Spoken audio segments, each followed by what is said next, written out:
Bihar news में स्वागत है आपका दोस्तों। मैं हूं फिरदौस गनी और आप देख रहे हैं केडीवी लाइव। दोस्तों आज हो चुका है 15 मार्च 2025। तो आज की पूरे बिहार की टॉप न्यूज लेकर आए हैं आपके लिए। वीडियो शुरू करने से पहले आपसे एक रिक्वेस्ट है कि अगर आप पहली बार इस चैनल पर आए हैं तो चैनल को सब्सक्राइब करके बेल आइकन को प्रेस कर दीजिए और साथ ही वीडियो को लाइक कर दीजिए, अपने दोस्तों के साथ शेयर भी कीजिए। तो चलिए चलते हैं आज की खबरों की ओर।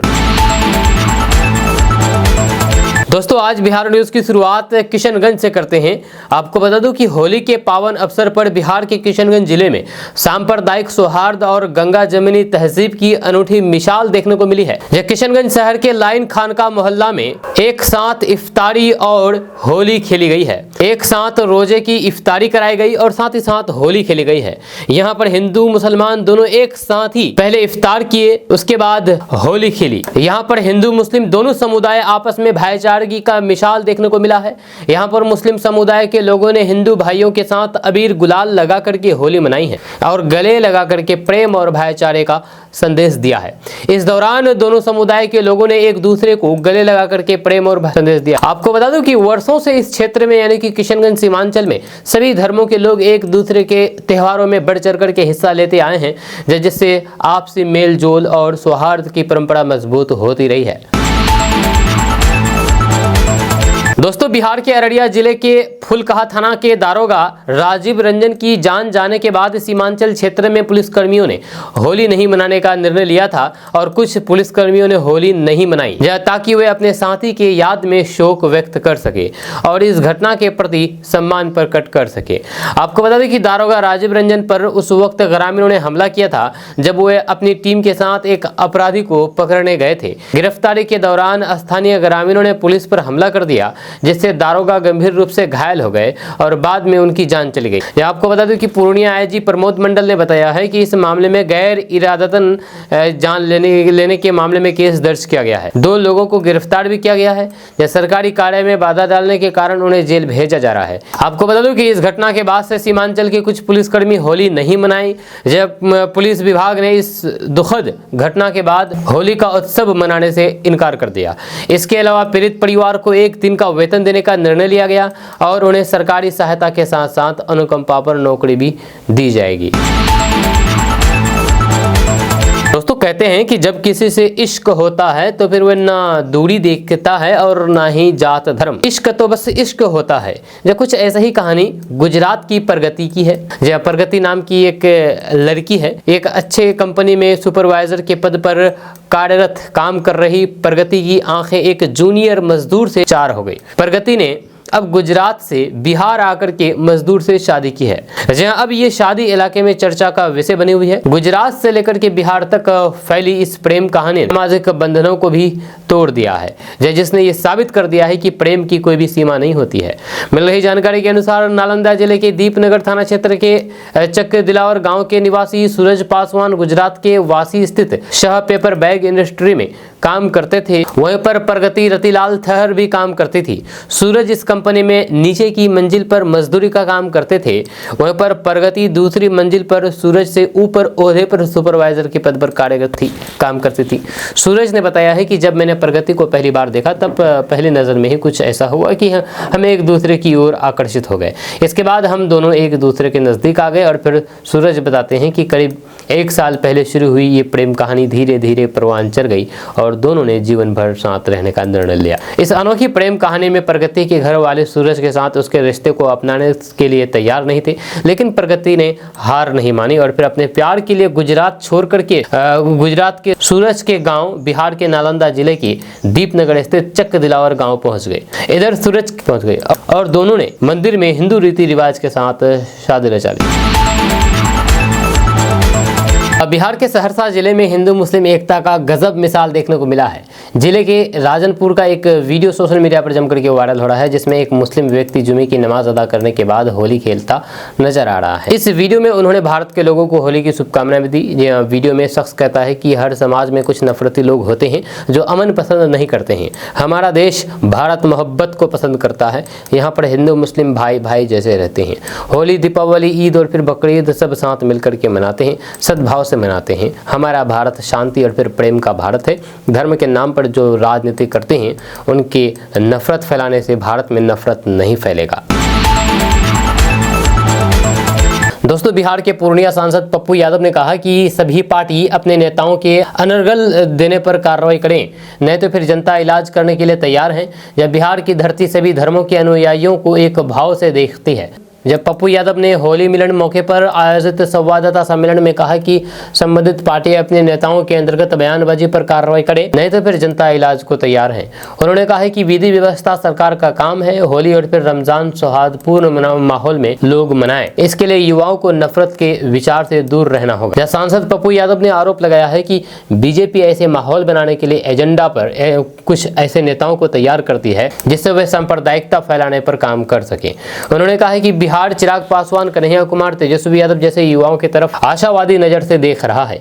बिहार की धरती सभी धर्मों के अनुयायियों को एक भाव से देखती है। यह सरकार तय करेगी कि होली हो या रमजान, जनता पूर्ण सुरक्षा में शांति व्यवस्था माहौल में पर्व को मनाएं। होली और रमजान दोनों प्रेम और फिर शांति से मनाएंगे। दोस्तों, बिहार में पछुआ हवा के कारण तापमान में लगातार वृद्धि हो रही है। मौसम विज्ञान केंद्र के अनुसार बिहार के अधिकतम तापमान सामान्य से अधिक बना हुआ है और फिर होली के दिन इसमें 1 से 3 डिग्री तक बढ़ोतरी होने की संभावना है। हालांकि न्यूनतम तापमान में अगले 3 से 4 दिनों तक कोई भी खास बदलाव नहीं होगा। जब मौसम विभाग के माने तो पछुआ हवा के प्रभाव से बिहार में मौसम शुष्क बना रहेगा और फिर आकाश साफ रहेगा। बिहार के अधिकतम तापमान 32 से 36 डिग्री सेल्सियस के बीच रहेगा, जबकि न्यूनतम तापमान 18 से 21 डिग्री सेल्सियस के बीच दर्ज किया जा सकता है। वहीं पर होली के दिन उत्तर मध्य और फिर पूर्वी बिहार में सतही हवा की गति 8 से 10 किलोमीटर प्रति घंटे की रहने की संभावना है। वहीं पर झोंकों के साथ ये गति 15 से 25 किलोमीटर प्रति घंटे तक पहुंच सकती है। जब पटना समेत दक्षिण और फिर उत्तर पश्चिमी हिस्सों में हवा की रफ्तार 10 से 12 किलोमीटर प्रति घंटा रहेगी, जबकि झोंके के साथ ये 15 से 30 किलोमीटर प्रति घंटा तक जा सकती है। वहीं पर होली के बाद रविवार को पटना और फिर आसपास के इलाकों में बादलों की आवाजाही बनी रह सकती है। जब पटना समेत 9 जिलों में अधिकतम तापमान में बढ़ोतरी दर्ज की गई है। राजधानी पटना का अधिकतम तापमान सामान्य से 3 डिग्री ज्यादा बढ़कर के 34 डिग्री सेल्सियस दर्ज किया गया है। दोस्तों, मेडिकल साइंस के डेवलप होने के बाद भी ग्रामीण क्षेत्रों में कहीं ना कहीं आज भी लोग अंधविश्वास और फिर झाड़ फूंक पर भरोसा करते हैं। ऐसा ही ताज़ा मामला बिहार के आरा में भी देखा जा रहा है, जहां पर आरा के मॉडल सदर अस्पताल में इलाज कराने आए परिजनों ने झाड़ फूंक करना शुरू कर दिया। जब दरअसल जिले के उद्वत नगर थाना क्षेत्र के अंतर्गत सेवगार गाँव में मुन्ना सिंह की 15 वर्षीय बेटी रिंकी कुमारी को छिपकली ने काट लिया, जिसके बाद परिजन रिंकी को इलाज कराने के लिए उद्वत नगर सरकारी अस्पताल ले गए, जहाँ इलाज करने के बाद पीड़िता के बेहतर इलाज के लिए आरा सदर अस्पताल रेफर कर दिया। वहीं पर आरा सदर अस्पताल में रिंकी की तबीयत अत्यधिक खराब होने की वजह से उसे पटना रेफर कर दिया गया, जिसके बाद परिजनों ने रिंकी को झाड़ फूंक करने के लिए एक ओझा को आरा सदर अस्पताल बुलाया। यहाँ पर मॉडल सदर अस्पताल के परिसर में ही ओझा ने रिंकी का झाड़ फूंक किया, जिसे लेकर के रिंकी के परिजनों ने बताया है कि करीब 5 घंटे पहले रिंकी को छिपकली ने काट लिया था। इसके बाद उसकी तबीयत काफी खराब हो गई। अत्यधिक देर होने की वजह से उसकी नींद नहीं खुल रही थी और फिर वह बेहोश हो गई थी। दोस्तों, बिहार विद्यालय परीक्षा समिति यानी कि बीएससीबी ने 2025 की इंटरमीडिएट परीक्षा 12वीं और फिर 10वीं की परीक्षा के परिणाम जारी करने की तैयारी तेज कर दी है। यानी कि मैट्रिक और इंटर का रिजल्ट बहुत जल्द जारी कर दिया जाएगा। उम्मीद है कि इंटरमीडिएट का रिजल्ट मार्च के अंतिम सप्ताह तक और फिर मैट्रिक का रिजल्ट अप्रैल के पहले सप्ताह तक घोषित कर दिया जाएगा। आपको बता दो कि बिहार बोर्ड लगातार 6ठे साल देश में सबसे पहले परीक्षा परिणाम जारी करने की योजना पर काम कर रहा है। जब बिहार बोर्ड के आधिकारिक सूत्रों के मुताबिक इंटरमीडिएट परीक्षा का परिणाम 24 मार्च तक जारी होने की संभावना है, जबकि मैट्रिक का रिजल्ट 1 अप्रैल तक घोषित किया जा सकता है। मूल्यांकन कार्य तेजी से पूरा किया जा रहा है ताकि समय पर परिणाम जारी हो सके। वहीं पर इस साल इंटरमीडिएट परीक्षा में 12.92 लाख परीक्षार्थियों ने हिस्सा लिया, जिनमें 6,50,000 छात्र और फिर 6,41,000 छात्राएं शामिल थी। यह परीक्षा का आयोजन 1 फरवरी से 15 फरवरी तक राज्य भर की 1677 परीक्षा केंद्रों पर हुआ था। दोस्तों, दोस्तों लालू और तेजस्वी यादव की आरजेडी ने मुख्यमंत्री नीतीश कुमार पर चौतरफा हमला शुरू कर दिया है। जब बिहार में इस साल होने वाले विधानसभा चुनाव से पहले आरजेडी ने अपनी रणनीति में बदलाव किया है। इसकी झलक बिहार विधानमंडल के बजट सत्र के दौरान साफ नजर आ रही है, जहां सदन के अंदर पूर्व मुख्यमंत्री राबड़ी देवी से लेकर के पूर्व डिप्टी सीएम तेजस्वी यादव नीतीश कुमार को जमकर के घेर रहे हैं। खास करके सीएम के स्वास्थ्य और फिर उम्र को लेकर के वे लगातार सवाल उठा रहे हैं। बीते 4 मार्च को विधानमंडल के दोनों सदनों की संयुक्त कार्यवाही के दौरान जब राज्यपाल के अभिभाषण पर चर्चा चल रही थी, तो उस समय मुख्यमंत्री नीतीश कुमार और फिर नेता प्रतिपक्ष तेजस्वी यादव ने एक दूसरे पर तीखे हमले किए। इसके बाद दोनों ही नेता सदन के अंदर और बाहर एक दूसरे पर और भी हमलावर हो गए। वहीं पर लालू प्रसाद यादव की पत्नी एवं विधान परिषद में विपक्ष की लीडर राबड़ी देवी ने आरोप लगाया है कि मुख्यमंत्री नीतीश कुमार सदन में भांग पी करके आते हैं और महिलाओं का अपमान करते हैं। वहीं पर तेजस्वी यादव ने आरोप लगाया है कि सीएम सदन के अंदर महिलाओं को इशारे भी करते हैं। इसी तरह आरजेडी के सांसद सुधाकर सिंह ने मुख्यमंत्री नीतीश कुमार के प्रधान सचिव दीपक कुमार पर सीधा हमला बोलते हुए उन पर अपने रिश्तेदारों को फायदा पहुंचाने का आरोप लगाया है। दोस्तों होली के मौके पर आरजेडी सुप्रीमो लालू प्रसाद यादव ने अपने बधाई संदेश में नए सियासी समीकरणों के संकेत दिए हैं। उन्होंने शनिवार को अपने सोशल मीडिया पर होली को लेकर के बधाई संदेश दिया। इसमें उन्होंने एक तरफ से अपनी सियासी प्रतिद्वंदियों को इशारा दिया है कि वे फिर से हमारे साथ हाथ मिलाएं। माना जा रहा है कि उनका ये संदेश बिहार के मुख्यमंत्री नीतीश कुमार के लिए छुपा हुआ संदेश है कि बिहार विधानसभा चुनाव से पहले फिर से राजद जदयू एक साथ आए। वहीं पर लालू प्रसाद यादव ने अपने संदेश में लिखा है कि हर पुरानी बात भूल कर कि आओ करें नई शुरुआत, प्रेम और फिर अपनत्व के भाव से समाज में हो रहा हर बार। सभी देशवासियों को होली की हार्दिक शुभकामनाएं। दोस्तों बिहार विधानसभा चुनाव 2025 के लिए सीटों का बंटवारा महागठबंधन के लिए आसान नहीं है। महागठबंधन में एक तरफ जहां पर कांग्रेस 70 से कम सीटों पर लड़ने को तैयार नहीं है, वहीं पर मुकेश सहनी की पार्टी वीआईपी ने 60 सीटों की मांग करके तेजस्वी यादव की टेंशन बढ़ा दी है। या फिर कांग्रेस की वीआईपी प्रमुख मुकेश सहनी ने अपने कार्यकर्ताओं को संबोधित करते हुए ये कहा था कि हम 60 सीट पर चुनाव लड़ेंगे, तब जाकर के 40 से 50 पर जीत सकते हैं, जहाँ हर हाल में 40 सीट पर जीतना है। मुकेश सहनी के इस दावे से महागठबंधन में सियासी हलचल तेज हो गई है। चर्चा यही कि कांग्रेस के ऊपर दबाव बनाने के लिए तेजस्वी यादव ने मुकेश सहनी को आगे कर दिया है। जब मुकेश सहनी की मांग का हवाला देकर के तेजस्वी यादव कांग्रेस की सीटों में कटौती करेंगे।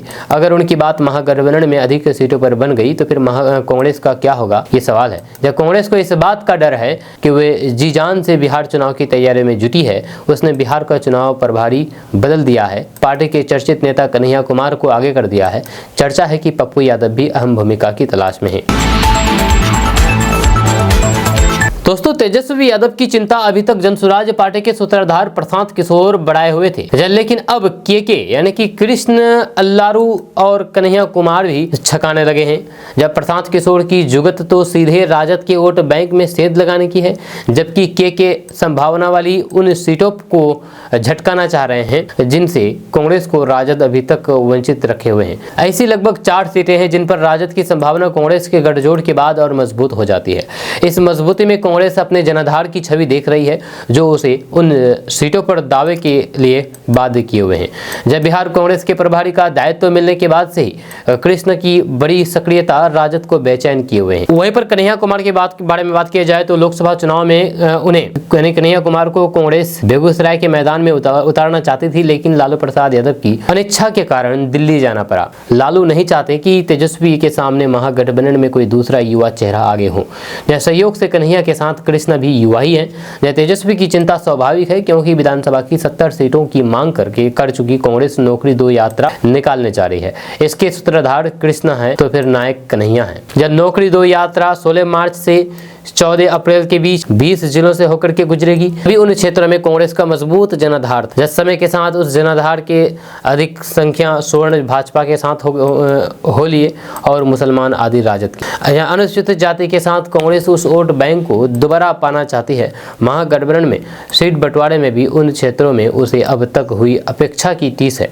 ऐसे में इस यात्रा को राजद अधिक सीटों पर दावेदारी के लिए माहौल बनाने का उपक्रम मान रहे हैं। दोस्तों दोस्तों होली के पर्वों को लेकर के लगातार बिहार के सभी दल के नेता लोगों को शुभकामनाएं दे रहे हैं।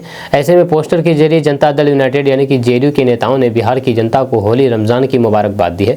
लेकिन इस पोस्टर को लेकर के अब सियासी हलचल तेज हो गई है। पोस्टर में नीतीश कुमार के पुत्र निशांत कुमार की भी तस्वीरें लगाई गई है। आपको बता दूं कि पहली बार इस तरह की तस्वीरें जेडीयू के नेताओं द्वारा पटना के सड़कों पर लगाई गई है। लगातार जेडीयू के नेता अब नीतीश कुमार से ये मांग करते नजर आ रहे हैं कि वह अपने पुत्र को यानी कि नीतीश कुमार अपने बेटे निशांत कुमार को बिहार की राजनीति में लाएं। वैसे इसको लेकर के नीतीश कुमार के पुत्र निशांत कुमार कभी भी किसी तरीके का जवाब नहीं दिया है। अब जेडीयू के नेता पोस्टर में निशांत कुमार की तस्वीर लगा करके ये संदेश देने की कोशिश कर रहे हैं कि कहीं ना कहीं बिहार की राजनीति में किसी न किसी तरह के मुख्यमंत्री के पुत्र निशांत की एंट्री जरूर होगी। वैसे भी ये कयास लगाया जा रहा है कि होली के बाद निशांत जेडीयू ज्वाइन करेंगे। दोस्तों होली को हंसी ठिठोली रंग उमंग और फिर व्यंग विनोद का त्यौहार कहा जाता है। ऐसे में सियासतदानों द्वारा भी अपने प्रतिद्वंदी नेताओं को होली पर व्यंग्यात्मक अंदाज में होली की शुभकामनाएं देने का सिलसिला बिहार में जारी है। होली पर बड़ा व्यंग राजद सुप्रीमो लालू प्रसाद यादव की बेटी रोहिणी आचार्य ने कसा है। उन्होंने होली के जोगीरा अंदाज में नीतीश कुमार और प्रधानमंत्री नरेंद्र मोदी के रिश्तों के उतार चढ़ाव पर चुटीले अंदाज में टिप्पणी की है। बिना नीतीश कुमार का नाम लिखे उन्होंने चाचा पर कटाक्ष किया है। रोहिणी आचार्य ने सोशल मीडिया पर एक पोस्ट में लिखा है कि न्योता देकर के जिसकी भोज की थाली हिलीन चाचा पहले छीन, उसके ही चरणों में लौट गए फिर बन गए रीर विहीन। दरअसल रोहिणी आचार्य हो या फिर लालू प्रसाद यादव के अन्य संतान वे अक्सर ही नीतीश कुमार को चाचा कहकर के संबोधित करते हैं। रोहिणी आचार्य का ये व्यंग नीतीश कुमार के उस दौर का स्मरण कराने की कोशिश है जब उन्होंने नरेंद्र मोदी जब गुजरात के मुख्यमंत्री थे उस समय उन्हें बिहार दौरे के दौरान भोज पर बुलाया था, लेकिन अंतिम समय में भोज कैंसिल कर दिया था। इसके बाद नीतीश कुमार और फिर नरेंद्र मोदी के रिश्ते और फिर ज़्यादा खराब हो गए। यहाँ तक कि साल 2014 के लोकसभा चुनाव में जदयू ने एनडीए से अलग होकर के बिहार संसदीय चुनाव लड़ा और फिर कई बार और भी नीतीश कुमार अलग हुए फिर भाजपा में शामिल हो गए।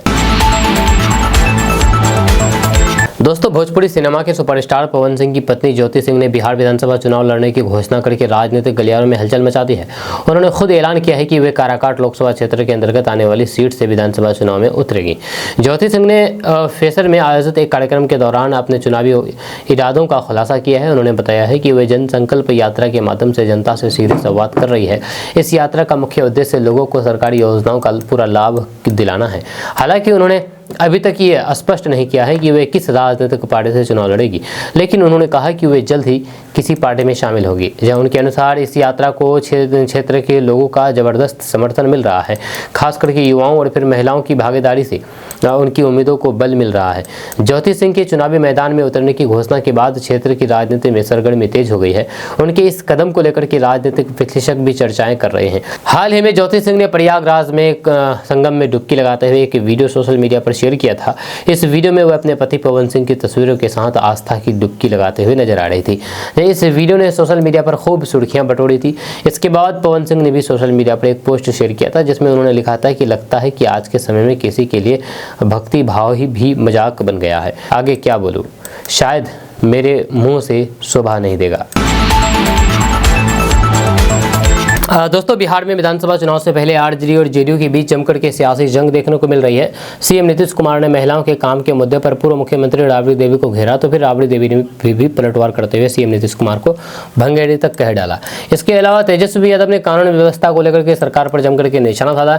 बिहार विधानसभा चुनाव से कुछ महीने पहले एनडीए और फिर महागठबंधन के बीच ये सियासी तकरार और अधिक बढ़ सकती है। तेजस्वी यादव ने कहा कि अक्टूबर नवंबर में होने वाले विधानसभा चुनाव में प्रदेश में यानी कि बिहार में हम सरकार बनाएंगे। इसके लिए उन्होंने अपने विधायकों को रणनीति बनाने के लिए कह दिया है। जैसे में इस बार की चुनावी जंग काफी रोचक होने वाली है, इसमें कोई संदेह नहीं है। दोस्तों बिहार समेत पूरा देश होली की खुमार में डूबा हुआ था। राजधानी पटना से लेकर के मुजफ्फरपुर, भागलपुर, मोतिहारी, पूर्णिया, गया, किशनगंज, अररिया, कटिहार तक होली की धूम मची। जब लोग एक दूसरे को रंग लगा करके होली खेली। आरजेडी सुप्रीमो लालू प्रसाद यादव समेत अन्य नेताओं ने होली की शुभकामनाएं भी दी। नेता प्रतिपक्ष तेजस्वी यादव ने अनोखे अंदाज में होली की बधाई दी। उन्होंने अपने संदेश में लिखा कि रंग नौकरी का, उन्नति का और सद्भाव का रंग, रंग रोजगार का, विकास और बदलाव का, खुशहाल जीवन के रंग से हर बिहारवासी सरोबार हो। ये होली आपके जीवन में सुखद परिवर्तन का प्रारंभ करे, बिहार को उन्नत बनाने वाले एक नए अध्याय का आरंभ करें। नेता प्रतिपक्ष तेजस्वी यादव के अलावा राजद के राष्ट्रीय अध्यक्ष लालू प्रसाद यादव, पूर्व मुख्यमंत्री राबड़ी देवी, सांसद मीसा भारती, तेज प्रताप यादव और बिहार के मुख्यमंत्री नीतीश कुमार समेत सभी लोगों ने पावन पर्व की बधाई दी। दोस्तों, होली और जुमे के मौके पर देश भर में चले विवाद के बीच पूर्णिया सांसद पप्पू यादव ने बीजेपी पर तीखा हमला बोला है। जब पटना में आयोजित होली मिलन समारोह के दौरान उन्होंने आरोप लगाया है कि भाजपा कुछ नेताओं को सांप्रदायिकता फैलाने के एजेंडे पर तैयार करती है ताकि देश में माहौल खराब किया जा सके। पटना में आयोजित होली मिलन कार्यक्रम में पप्पू यादव ने पार्टी नेताओं और फिर कार्यकर्ताओं के साथ फूलों और फिर रंग गुलाल के साथ होली खेली। इस खास मौके पर उन्होंने सभी धर्मों के बीच सद्भाव बनाए रखने की अपील की और कहा कि बिहार की गंगा जमनी तहजीब को कोई भी ताकत खत्म नहीं कर सकती है। उन्होंने कहा कि हमारे देश की संस्कृति गंगा जमनी तहजीब वाली है, जो ऐसे में सांप्रदायिक सोच कभी हावी नहीं हो सकती। होली और फिर रमजान दोनों को प्रेम और फिर शांति से मनाना चाहिए। इसके साथ ही पप्पू यादव ने भाजपा पर सीधा हमला बोलते हुए कहा है कि पार्टी का एजेंडा है कि कुछ नेताओं को तैयार करके ऐसा बयान दिया जाए और देश का माहौल खराब हो सके और उन्हें सियासी तौर पर फायदा मिल सके। दोस्तों, देश भर में होली का त्यौहार मनाया जा रहा है। इस खास मौके पर केंद्रीय मंत्री चिराग पासवान भी होली के रंग में रंगे नजर आए। उन्होंने मीडिया से बातचीत करते हुए कहा कि होली एक ऐसा त्यौहार है जिसमें आप अपने सारे मतभेद भूलकर एक दूसरे को खुशी से गले लगाते हैं। इसके अलावा चिराग पासवान ने बिहार इलेक्शन को लेकर भी बयान दिया है, जिसमें उन्होंने नवंबर में एक और होली खेलने की बात कही है। यह उनका कहना है कि उस दौरान बिहार एनडीए के रंग में रंगा होगा। दोस्तों, बिहार में होली पर हुड़दंग करने वालों के खिलाफ सख्त कदम उठाए गए हैं। ये बिहार स्पेशल आर्म्स पुलिस के साथ केंद्रीय बलों की तैनाती की गई। यह निर्णय सुरक्षा को सुनिश्चित करने और फिर किसी भी प्रकार की अशांति को रोकने के लिए लिया गया है। बिहार में होली के दौरान सामाजिक सद्भाव को बाधित करने वालों पर पुलिस और फिर प्रशासन की कड़ी निगरानी है। विशेष रूप से कानून व्यवस्था को प्रभावित करने वाले तत्वों के खिलाफ पुलिस प्रशासन सख्त कार्रवाई करेगा। अफवाहें फैलाने वालों के खिलाफ भी त्वरित कार्रवाई की जाएगी। गृह विभाग और फिर पुलिस मुख्यालय के निर्देशानुसार जिलों में स्थानीय पुलिस के साथ साथ बीएसएफ और फिर केंद्रीय बलों की लगभग 50 टुकड़ियां तैनात की गई थी। जब बिहार में होली जैसे त्योहारों के दौरान अक्सर हुड़दंग और फिर हिंसा की घटनाएं होती है, इन घटनाओं को नियंत्रित करने के लिए राज्य सरकार ने बीएसएफ और फिर केंद्रीय बलों को तैनात किया है। दोस्तों, बिहार में शिक्षा विभाग ने विभिन्न सरकारी योजनाओं के तहत 12 लाख स्कूली बच्चों को लाभान्वित करने के लिए धनराशि आवंटित की थी। हालांकि इस धनराशि का सही तरीके से उपयोग नहीं हो पा रहा है, जिसके परिणाम स्वरूप कई समस्याएं उत्पन्न हो गई है। जैसे सरकारी स्कूलों में अध्ययनरत लगभग 12 लाख छात्रों को साइकिल, वर्दी और फिर छात्रवृत्ति योजनाओं के अंतर्गत मिलने वाली राशि में बाधा उत्पन्न हो गई है। ये समस्या जिले से मुख्यालय को भेजी गई बच्चों की सूची में गलतियों के कारण उत्पन्न हुई है। इस संबंध में शिक्षा विभाग ने सभी जिला शिक्षा अधिकारियों को एक पत्र जारी किया है। जब विभाग ने बताया है कि 12 लाख में से 7,50,000 बच्चों के बैंक खाता नंबर गलत है, जबकि 4.5 लाख बच्चों के बैंक के IFSC कोड में भी गलतियां हैं। इस वजह से बच्चों के खाते में राशि का भुगतान नहीं किया जा रहा है। सरकारी योजना में पारदर्शिता का अभाव भी एक बड़ा मुद्दा है। जब तक योजना के क्रियान्वयन में पारदर्शिता नहीं होगी, तब तक ये सुनिश्चित करना मुश्किल होगा कि धनराशि सही तरीके से उपयोगी हो रहा है या नहीं। बिहार की 1 करोड़ 15 लाख बच्चों की एक सूची शिक्षा विभाग द्वारा तैयार की गई है, जिन्हें विभिन्न योजनाओं के तहत वित्तीय सहायता प्रदान की जा रही है। अगर आप बिहार में नौकरी की खोज कर रहे हैं तो फिर ये खबर आपके लिए बेहद फ़ायदेमंद साबित होगी। बिहार के स्वास्थ्य विभाग में pharmacist, general medical officer, dentist, dresser आदि पदों पर भर्ती के लिए आवेदन आमंत्रित किए गए हैं। इस संबंध में आधिकारिक नोटिफिकेशन जारी किया गया है। इन पदों के लिए आवेदन करने के इच्छुक उम्मीदवार आधिकारिक वेबसाइट पर जाकर के ऐसा कर सकते हैं। जानकारी के लिए आपको बता दूं कि इन पदों के लिए आवेदन करने की आखिरी तारीख 8 अप्रैल 2025 है। इच्छुक कैंडिडेट इस तिथि तक या फिर उससे पहले अप्लाई कर सकते हैं। फार्मासिस्ट के पदों के बारे में बात किया जाए तो ये पद 2473 पद है। ड्रेसर के लिए 3326 पद है। डेंटिस्ट के लिए 808 पद है। जनरल मेडिकल ऑफिसर के लिए 667 पद है।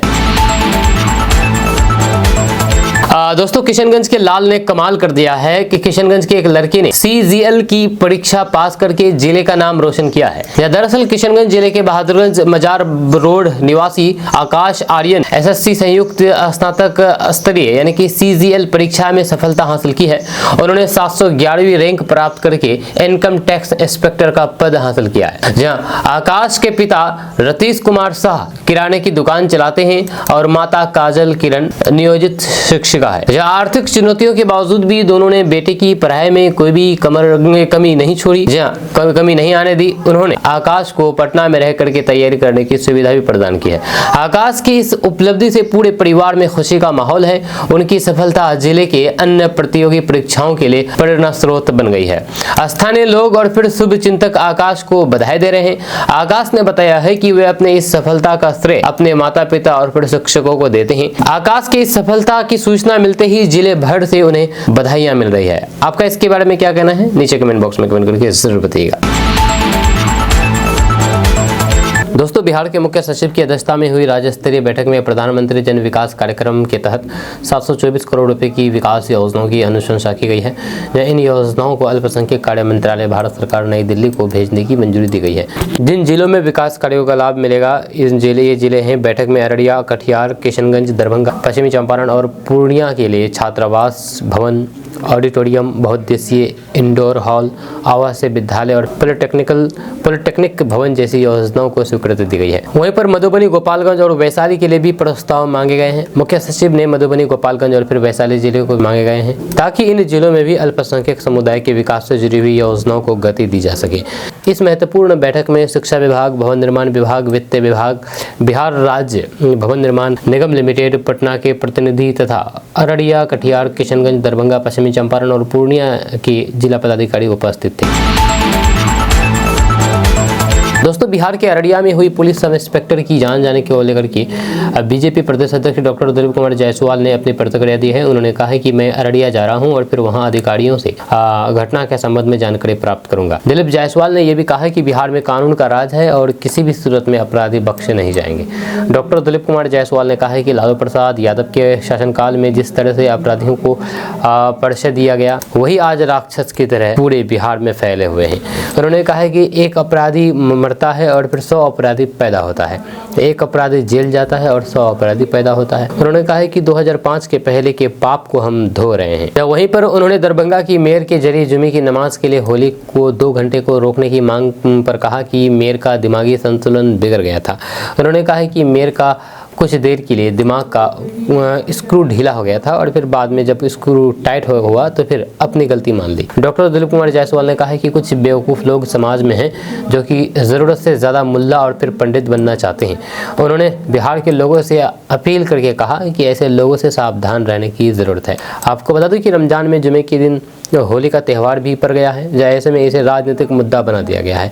हर पार्टी इसे अपने नफ़े नुकसान के हिसाब से बयान देने में जुटे हुए हैं। हालांकि प्रशासन और फिर आम लोग इसे सर्वधर्म सद्भाव के साथ मनाना चाहते थे। जब बिहार के तमाम जिलों में प्रशासन ने असामाजिक तत्वों और फिर गड़बड़ी फैलाने वालों से निपटने के लिए पूरी तैयारी कर दी थी। दोस्तों अररिया में एक पुलिस अधिकारी की पीट करके जान जाने पर सांसद पप्पू यादव ने गहरी नाराजगी जताते हुए बिहार की एनडीए सरकार पर हमला बोला है। उन्होंने कहा है कि बिहार में अपराध का ग्राफ लगातार बढ़ता जा रहा है। यह ताज़ा मामला अररिया जिले का है, जहां पर एक अपराधी की गिरफ्तारी के लिए किए गए पुलिस अधिकारी राजीव रंजन की अपराधियों ने पीट करके उसकी जान ले ली। इस घटना ने एक बार फिर से बिहार में ध्वस्त कानून व्यवस्था की पोल खोल दी है। उन्होंने कहा है कि बिहार भयानक आपराधिक संक्रमण से जूझ रहा है, लेकिन सरकार की दोनों जर्जर इंजन केवल कुर्सी बचाने और फिर सत्ता की दलाली में व्यस्त हैं।